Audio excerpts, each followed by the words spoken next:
Hello to the pet owners of Ontario. I'm Dr. Emily Dunstead, your local dog and cat doctor, and I have some really important information to share with you animal lovers. If you don't have a pet at home, I'm sure you know someone who does, and this information is important for you as well. Thanks for taking this quick 4 minutes out of your day to check out this video. Now settle in. I'm going to tell you a tale. It's a tale about rabies. I know, not your typical story. But this story is happening right now, right in our backyard, and I think it's really important that I share it with you. To give you a bit of background information, rabies is a virus. It exists in many countries around the world, some more so than others. In Ontario, it's carried by raccoons, skunks, foxes, and bats. And these animals can give rabies to your dog, your cat, your livestock, and even you and I. So, how does someone get rabies? Well, there are only a few ways. The most common way being an infected animal biting your pet or biting you.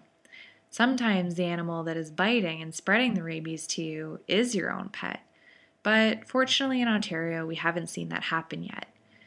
It can also be spread by getting infected saliva in a cut in your nose, in your eyes, or in your mouth. If your pet consumes infected brain or spinal cord, they can get rabies that way too. Gross, I know. You can't get it from blood or urine or feces.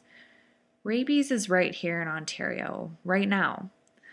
Over the course of Ontario's life, there has been rabies around. We've been down this road before. But up until recently, thanks to our good friends in wildlife control who introduced oral vaccines, we've had very few cases of rabies in skunks, raccoons, or foxes in a number of years. But this last year, we have found ourselves in an epidemic. So listen up. You might be thinking, oh, I don't live in Hamilton where they found the rabies. I live in London, so I'm okay. Or maybe you're thinking, I live in an apartment in Toronto, so really, how at risk can I be? Let me ask you this. Have you ever found a bat in your house? Can you remember a time where you were walking your dog at night and had to cross the street to avoid a skunk?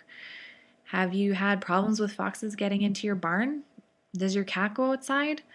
Likely you can answer yes to one of these questions, and if you can, the rabies epidemic in Ontario affects you.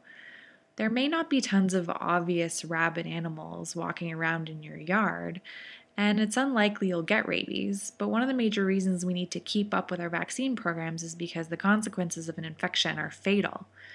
I know sometimes going to the vet is costly. I know sometimes we're just too busy and can't get our pet to the vet as regularly as we'd like. I know some of you watching have hesitations against vaccinating your animal. Maybe your friend has a dog that had a vaccine reaction. Maybe you've read some pretty scary stuff on the internet. Maybe you just don't believe in doing so. But I'm here to tell you that it is so important that you do vaccinate your pets. Our health and the health of our animals depend on it. And not only that, it's your legal responsibility. If your animal or you become infected with rabies, it's almost always fatal. There are a very small handful of people out there who have survived, but I assure you they do not function normally as they once did. Let me clear some things up for you. The rabies vaccine is safe, and it works. If this wasn't true, I wouldn't vaccinate my own pets, which I do. It could potentially save your dog's life. Can your animals have a bad reaction to the vaccine? Sure. But trust me when I say the reactions are rare. And when they do happen, they're usually mild, and we have ways of managing them. What we don't have is a reliable way to treat a rabies infection. So I'm asking you to do your part to protect your pets, yourself, and the people in your community by keeping your animals up to date on their vaccines. Call your veterinarian today. Your rabies vaccine for your pet should be done every 1 to 3 years.